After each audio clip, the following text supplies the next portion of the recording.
नरेंद्र मोदी आजकल भारत के हमारे फजीलतुल शेख बने हुए हैं। प्रधानमंत्री मोदी जी और प्रदेश के मुख्यमंत्री योगी जी, दो लोगों से उम्मीद है कि ये हर हाल में लाएंगे।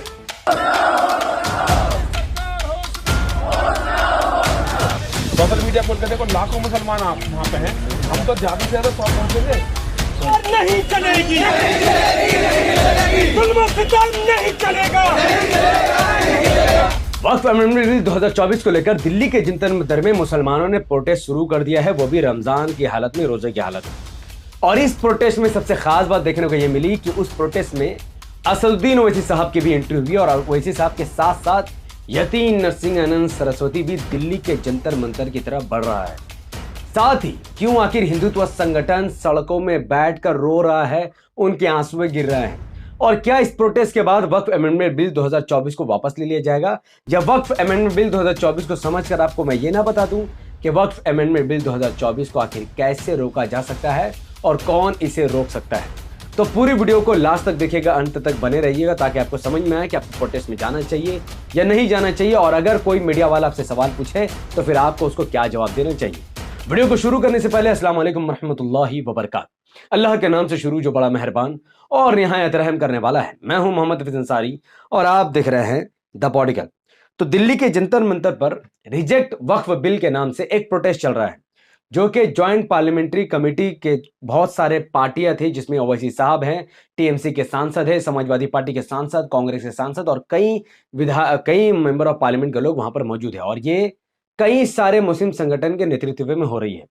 इसमें यह कहा जा रहा है कि हम वक्फ बिल को नहीं मानते। हालांकि इनके ये कहने से कोई फर्क तो नहीं पड़ेगा, सरकार को पास करना तो वो पास करके ही रहेगा, लेकिन इस वक्फ बिल के खिलाफ ओवैसी साहब की एंट्री हुई है और असदुद्दीन ओवैसी साहब ने साफ तौर पर इस बिल को रिजेक्ट कर दिया और कहा कि यह बिल संविधान के खिलाफ है। उन्होंने कहा ये मैं एक्सप्लेन करूंगा। यति नरसिंहानंद सरस्वती भी अब दिल्ली के जंतर मंतर पर पहुंचने की कोशिश कर रहा है। वो दिल्ली के जंतर मंतर से काफी करीबी इलाके में पुलिस से मुठभेड़ करता हुआ दिख रहा है, पुलिस से बहस करता हुआ दिख रहा है, और वो पुलिस को ये बता रहा है कि हमें दिल्ली के जंतर मंतर पर जाने दीजिए, जैसा आप मुसलमान को वहां जाने दे रहे हैं, क्योंकि ये लोग वक्फ बिल के खिलाफ नहीं बल्कि हिंदुओं के खिलाफ है। सुनिए, जंतर मंतर आप पता करो, लाखों मुसलमान हैं वहाँ पे इस टाइम। दिल्ली पुलिस ने बताया, देखिए गलत बताया। आप वहाँ पे देखो, टीवी चल रहा है भैया, सब जगह चल रहा है, वहाँ लाखों मुसलमान हैं इस टाइम। और वो अरे लाखों मुसलमान जंतर मंतर आप खोल के तो देखो, सोशल मीडिया खोल के देखो। तो जैसा आपने देखा कि वक्फ अमेंडमेंट बिल के खिलाफ मुस्लिम और कई सारे पार्टियों के नेता प्रोटेस्ट कर रहे हैं जंतर मंतर पर। यति नरसिंहानंद सरस्वती का और इसके संगठन का इस प्रोटेस्ट से कोई लेना देना नहीं है। इस प्रोटेस्ट से लेना देना भारत के मुसलमानों की है, मुसलमानों के वोट लेने वाले पार्टियों की है और ओवैसी साहब की है। लेकिन यति नरसिंहानंद सरस्वती जैसे चाइना पाकिस्तान के दलाल वहां पर जा रहे हैं और प्रोटेस्ट को खराब करने की कोशिश कर रहे हैं। अब दिल्ली पुलिस से रोकेगी और क्या करेगी हम नहीं पता। इस बीच ये भी खबर आई कि हिंदुत्व संगठन के लोग भी जंतर मंतर में पहुंचने की कोशिश कर रहे हैं, और यहां तक कि नहीं, वो लोग रो रहे हैं, लिटरली वो गिड़गिड़ा रहे हैं, रो रहे हैं। देखिए, जंतर मंतर के पास हिंदू संगठन भी अपना प्रदर्शन। क्या नाम है आपका? सचिन सिरोही, मेरठ से हूँ। आप मेरठ से यहाँ पे? अब ये रो करके कह रहा है कि नहीं, वक्फ बिल को पास होना चाहिए, ये देश का सवाल है, ये हमारे हिंदुओं की आस्था का सवाल है। अरे बेवकूफ कमकल व्यक्ति, वक्फ की जमीन मुसलमानों की जमीन है। वक्फ की जमीन से हिंदू का तो कोई लेना देना ही नहीं है, किसी गैर मुस्लिम का कोई लेना देना नहीं है। तो वक्फ बिल पास हो या ना हो, इससे हिंदुओं का भी कोई फायदा नहीं है, और ना ही इससे देश का कोई फायदा या नुकसान है। बल्कि मुसलमानों की जमीन छिनाएगी तो कल को तुम्हारी जमीन छिनाएगी। सरकार को ज्यादा मजबूत करेगा तो सब पर वो हमला करेगा। अब ये हिंदुत्व संगठन के लोग रो रहे हैं, फुट फुट कर रो रहे हैं कि मोदी जी, योगी जी इसे पास कीजिए। हालांकि अब सवाल ये खड़े होता है कि क्या वक्फ के ये जो बिल है ये पास होगा।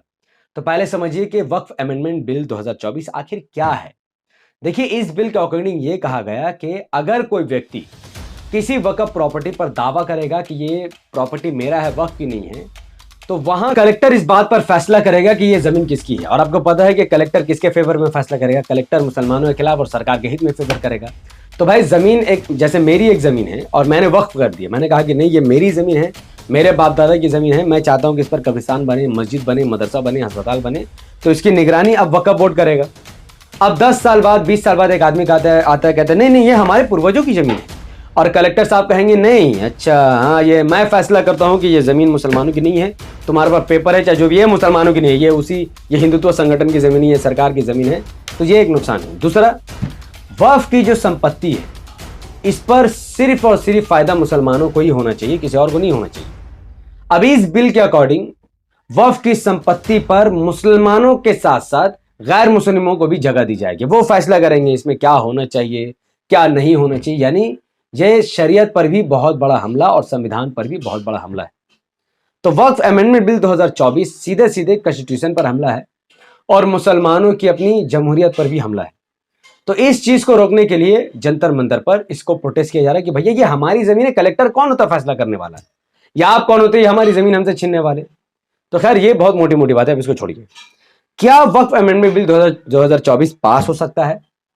तो जवाब है हां, क्योंकि पार्लियामेंट के अंदर 543 लोकसभा की सीटें हैं और बहुमत से सरकार बनाने के लिए 272 लोकसभा की सीटों की जरूरत पड़ती है। और यहां पर एनडीए अलायंस, जो एनडीए अलायंस है, उनके पास 293 लोकसभा की सीटें हैं। यानी अगर बीजेपी चाहे और उनके सहयोगी दल चाहे तो इसे पास होने से कोई रोक नहीं सकता है। लेकिन यहां पर बीजेपी की सीट 240 है, लगभग 34 सीट कम है बीजेपी के पास बहुमत से। यानी बीजेपी की सरकार नीतीश बाबू और चंद्रबाबू नायडू और चिराग पासवान की वजह से इनकी सरकार है। अब अगर मुसलमानों का वोट लेने वाले नीतीश कुमार, मुसलमानों के वोट लेने वाले टीडीपी के अध्यक्ष चंद्रबाबू नायडू और मुसलमानों का वोट लेने वाले चिराग पासवान इस बिल का समर्थन नहीं करेंगे तो यह बिल पास नहीं हो सकेगी। तो ये पूरा किंग मेकर इस बिल का अगर कोई बना हुआ है, इस सरकार का कोई बना हुआ है, वो है 5 सीट जीतने वाली चिराग पासवान, 16 सीट जीतने वाली टीडीपी और 12 सीट जीतने वाली जेडीयू के ऊपर ही पूरा दारोमदार है कि क्या ये लोग वक्फ अमेंडमेंट बिल 2024 का समर्थन करते हैं या नहीं करते हैं। अगर टीडीपी, जेडीयू और चिराग पासवान की पार्टी इस बिल का समर्थन करती है तो आने वाले विधानसभा इलेक्शन हो या लोकसभा इलेक्शन हो, इनका जो कोर मुस्लिम वोटर है ये फिर इनको कभी भी वोट नहीं करेगा। और अगर ये लोग समर्थन नहीं करते तो ये बिल पास नहीं होगी। तो ये बहुत महत्वपूर्ण है। यही वजह है कि ओवैसी साहब ने जंतर मंतर पर चंद्रबाबू नायडू, चिराग पासवान और नीतीश कुमार को टारगेट करते हुए कहा कि आपको फिर कभी मुसलमान माफ नहीं करेगा। क्योंकि ओवैसी साहब वक्फ अमेंडमेंट बिल जब पेश हुआ तो पार्लियामेंट में भी लड़ाई लड़ रहे थे और अब जंतर मंतर में आकर भी लड़ाई लड़ रहे हैं। यानी ओवैसी साहब देश के इकलौते ऐसे नेता बच गए हैं जो कई नेताओं के साथ साथ हमारे देश में हर मुद्दे पर पार्लियामेंट से लेकर जमीनी स्तर तक काम कर रहे हैं और लोगों तक अपनी आवाज पहुंचा रहे हैं। तो ये देखना होगा, बहुत इंटरेस्टिंग है कि जेडीयू और चिराग पासवान और टीडीपी क्या इस बिल का समर्थन करती है कि नहीं करती। अब देखिए ये वीडियो जुम्मनों के मुंह पर बहुत बड़ा तमाचा है। सबसे पहला सवाल, राहुल गांधी जंतर मंतर पर क्यों नहीं गए। दूसरा सवाल, ममता बनर्जी जंतर मंतर पर कब जाएगी। तीसरा सवाल, अखिलेश यादव जंतर मंतर पर कब जाएंगे। चौथा सवाल, तेजस्वी यादव जंतर मंतर पर कब जाएंगे। भाई जब ओवैसी साहब जंतर मंतर में पहुंच गए तो मुसलमानों का वोट लेने वाले राहुल गांधी, अखिलेश यादव, मायावती, प्रियंका गांधी, तेजस्वी यादव, ममता बनर्जी क्यों जंतर मंतर में अब तक नहीं गए। और अगर ये लोग नहीं जाएंगे क्या अब भी देश का मुसलमान को अपना नेता समझेगा। तो इसका जवाब आप कमेंट पर डाल दीजिए। और दूसरा सबसे बड़ा पॉइंट देखिए, ये देखिए कि जंतर मंतर पर अगर आप लोग जाते हैं प्रोटेस्ट करने तो फजूल की नारेबाजी से बचिए। आप रिलीजियन नारा बहुत कम से कम लगाइए, क्योंकि आपका मुद्दा इस वक्त वक्फ की जमीन को बचाना है। धर्म को बचाना फिलहाल मुद्दा नहीं है, क्योंकि धर्म को अल्लाह ठीक बचा लेगा। तो आप रिलीजियस नारे से बचिए, धार्मिक नारे से बचिए, कॉन्स्टिट्यूशन में अपना राइट को जानिए। देखिए फ्रीडम ऑफ रिलीजन हमारा राइट है और वक्फ का जो सिस्टम है ये फ्रीडम से जुड़ा हुआ है। तो ये फ्रीडम ऑफ रिलीजन से जुड़ा हुआ है। तो अगर वक्फ का कानून आएगा तो संविधान के आर्टिकल 14 फ्रीडम ऑफ रिलीजन पर बहुत बड़ा खतरा बनेगा। तो आप मीडिया से यही बात कहेंगे। जब मीडिया आपसे पूछे कि आपको क्या दिक्कत है तो आप मीडिया से ये कहिएगा कि चूंकि जमीन वक्फ करना ये हमारा इस्लामिक कल्चर है, इस्लामिक तरीका है और हमारे देश का आर्टिकल 14 ये कहता है फ्रीडम ऑफ रिलीजन, हर इंसान को आजादी है अपने धर्म के हिसाब से जीने का, अपने धर्म के हिसाब से मरने का। तो वक्फ करना हमारा धार्मिक तरीका है। तो सरकार कौन होती है इस सिस्टम को चेंज करने वाली और इस सिस्टम पर छेड़खानी करने वाली। इसीलिए हम संविधान को बचाने के लिए सड़कों पर है और हम सड़कों पर रहेंगे जब तक यह सरकार इस बिल को वापस नहीं कर लेती है। एक बात और, ये प्रोटेस्ट चाहे जितना भी बड़ा हो जाए, जितना भी बड़ा हो जाए, अगर सरकार ठान ले कि हमें इसे पास करना है तो वो पास कर देगी। और अगर सरकार पास भी कर दे तो फिर आपको निराश होने की जरूरत नहीं है। मैं आपको एक आइडिया देता हूं। देखिए जैसा कि बीते 10 सालों में कई बार ओवैसी साहब ने कहा कि सरकार वक्फ कानून लाएगी, आप इमाम को मजबूत कीजिए, तो आपने नहीं किया।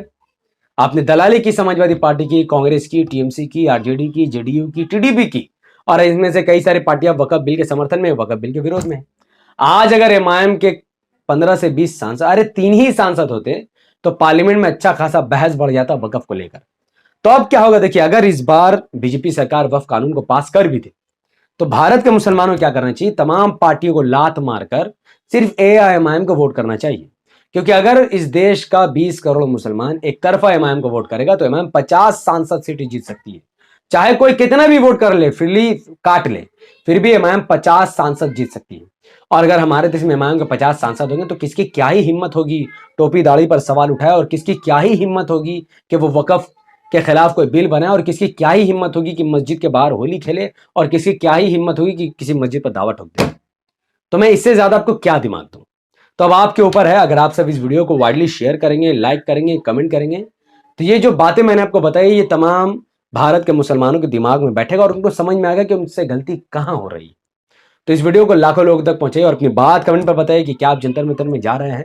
तो आप भारी से भारी संख्या में जंतर मंतर में जाइए, कानून के दायरे में रहकर एहतजाज कीजिए, संविधान के दायरे में रहकर इंटरव्यू दीजिए, और धार्मिक नारे से बचिए और अपनी बात पूरे मुखर तरीके से मीडिया के सामने रखिए, वो भी संविधान के आर्टिकल के साथ। फ्रीडम ऑफ रिलीजन को आपको हमेशा याद रखना चाहिए। अगर आप सब हमारे चैनल से में नए हैं और जुड़ना चाहते हैं तो इसे सब्सक्राइब करके बेल आइकन को हिट कीजिए। अगर आप पहले से ही सब्सक्राइब कर चुके हैं तो अल्लाह ताला आपके चेहरे को रोशन कर दे, और इस वीडियो को फैला करके आप उनके भी चेहरे को रोशन करने की कोशिश कीजिए। अगर आप सब इस वीडियो को हमारे फेसबुक पेज द पॉलिटिकल पर देख रहे हैं, इसे लाइक और फॉलो करके 5 बड़े ग्रुप में शेयर करके मुझे अपनी दुआ में रखें। बहुत बहुत शुक्रिया। अस्सलाम वालेकुम। मैं था मोहम्मद हफीज अंसारी और आप देख रहे थे द पॉलिटिकल।